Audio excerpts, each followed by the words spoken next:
آیت اللہ شمس الدین اپنی کتاب میں ایک جوان کا واقعہ بیان کرتے ہیں. طالب علم تھا.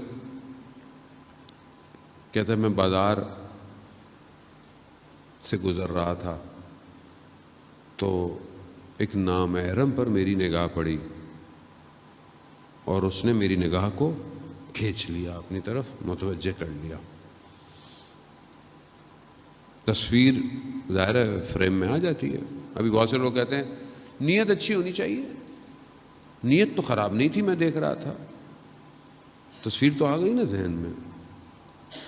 تو اب رکیے گا، آج اس تصویر کو میں آپ کی صحیح کروں گا انشاءاللہ. تصویر تو آ گئی. اب وہ کہتا ہے کہ میرا ذہن اسی میں جذب ہو گیا. میں اپنے استاد کی خدمت میں گیا. استاد کون ہے؟ استاد وہ ہے کہ جو باطن کو دیکھ لیتا ہے.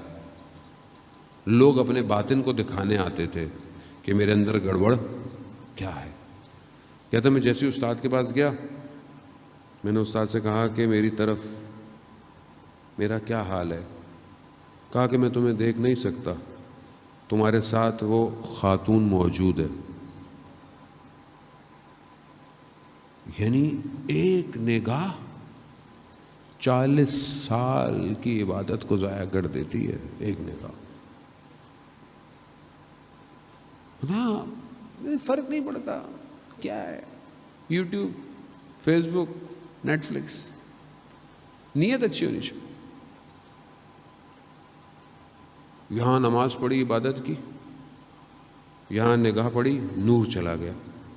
نور چلا گیا، ظلمت آ گئی. اور بعض اوقات ایسی ظلمت آتی ہے کہ عبادت کو بھی کھا جاتی ہے، تاریکی میں لے جاتی، نہیں ہٹتی. اس لیے امام خمینی نے کہا کہ ایک نگاہ نامحرم صدیوں کے فاصلے پہ پھینک دیتی ہے.